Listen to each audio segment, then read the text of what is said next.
doctors are seeing a noticeable uptick in cancer cases, with some patients facing sudden, aggressive stage 4 diagnoses that seem to come almost out of nowhere. Well, here to help us unpack these grim statistics, let's welcome back Dr. J.P. Saleeby, Medical Director for Carolina Holistic Medicine. Glad to have you back. This is, I think we are all touched by someone who is undergoing treatment, who have been diagnosed, who are, recovering from cancer.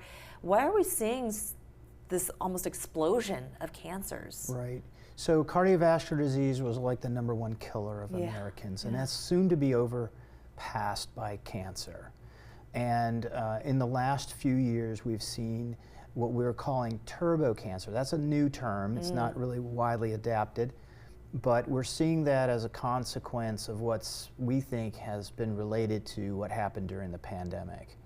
So there's issues with the coronavirus and some aspects of it that maybe make people more susceptible to cancers, and also the vaccines. The mRNA immunotherapy vaccines have been linked to uptick up to 400% increase in cancers. In some individuals, we're seeing a big jump, 20 to 40-year-olds.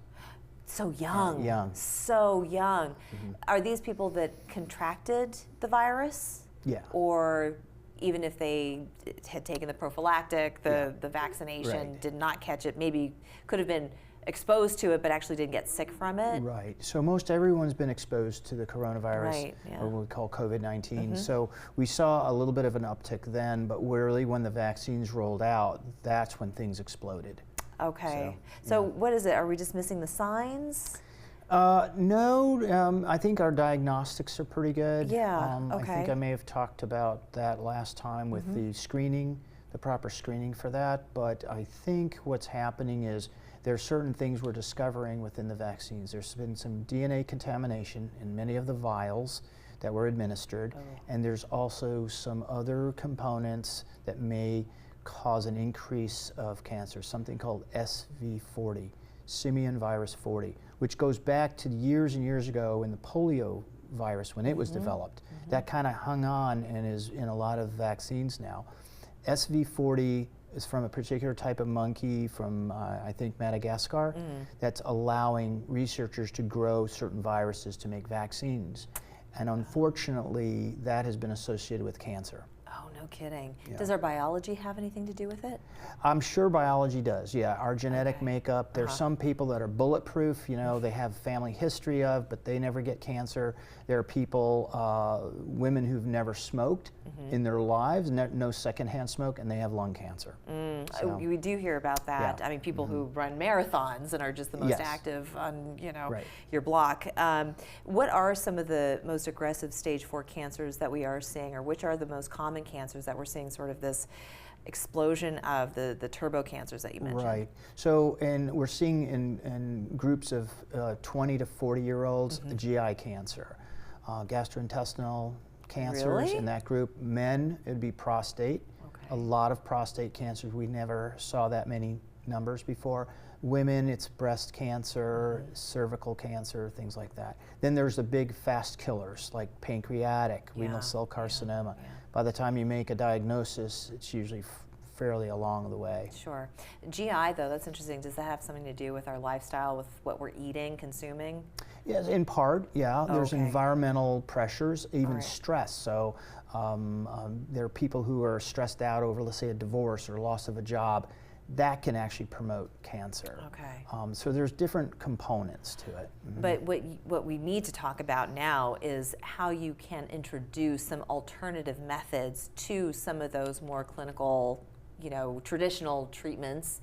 So how do you start weaving in more of a holistic treatment along with the chemo and the radiation and all of that? So there's a couple ways patients could do this. They can go strictly conventional allopathic oncology, chemo, radiation, immunotherapy, surgery, or they can go alternative completely. And I'm like, better if you mix the both, but not too late. And you come from both worlds. You straddle both worlds. That's right. So I think, traditional oncology has its place for sure, but I think an adjuvant alternative, things like diet, nutrition.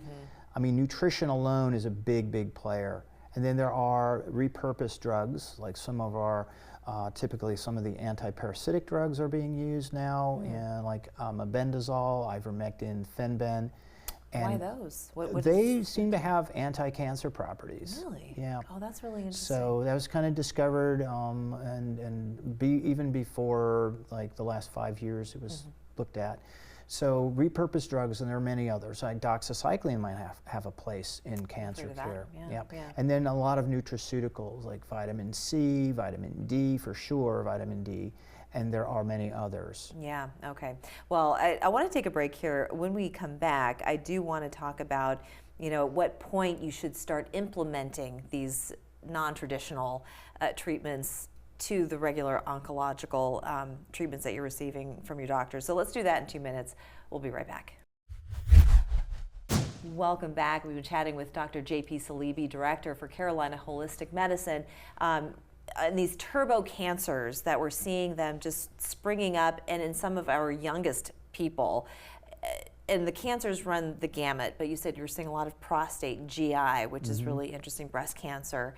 But when you're going through the treatment, once you've received a diagnosis, if you go to a traditional MD, they're going to tell you, it's either chemo or radiation or combination or whatever their expertise tells them. However, it's important to maybe also implement and introduce a more natural treatment as well. And you just went over several of them before we went to the break.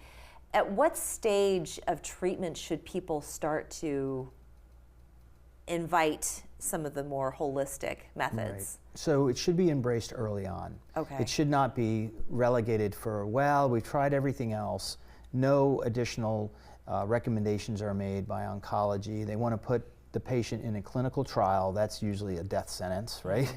Because there's no guarantees on that. You might get placebo versus the real drug. Yeah. And so it's that time when a lot of people say, well, we've done the traditional stuff, let's look at alternative. But by then, they're late stage, stage 4, and it's hard to recover or turn that around. Now, there have been some great case studies on using repurposed drugs to reverse and cure cancer. And it's also looked at quite differently in alternative medicine. They're looking at it as a metabolic condition, not necessarily just a genetic. So oncology, mainstream oncology, looks at genetics. They'll genetically test the tumor to find out what might be the best chemotherapy, let's say. Whereas they might be missing things by not addressing certain dietary restrictions, like restricting sugars and carbohydrates, and implementing better use of things like certain hormones like vitamin D and low-dose naltrexone and some other repurposed drugs. That's fascinating. And do you think that the people who do reach out for those alternative methods, that they're losing faith in the traditional ones?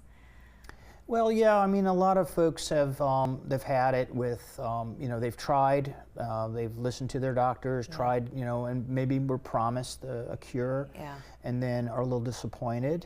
And the system itself is not conducive to a warm, caring environment necessarily. People find it cold and are looking for a different approach. Do you find that traditional MDs, because we mentioned before the break, you do straddle both worlds. You are a trained medical doctor, however, you have a holistic practice. Do you think that those doctors on the traditional MD side are receptive to this type of thing? Could they be more so?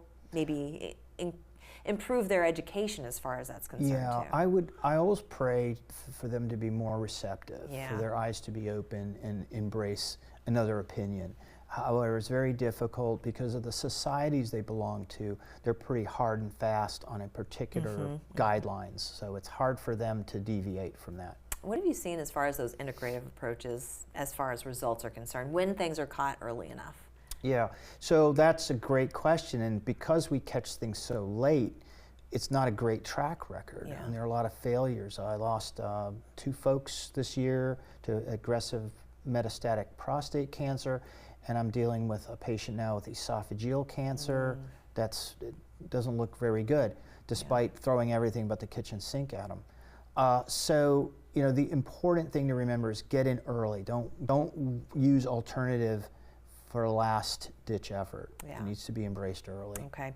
And how do we balance that the scientific approach, you know, moving forward now, for doctors to be more educated and more accepting of the alternative methods? What can we do for the doctors of the future to start embracing both simultaneously?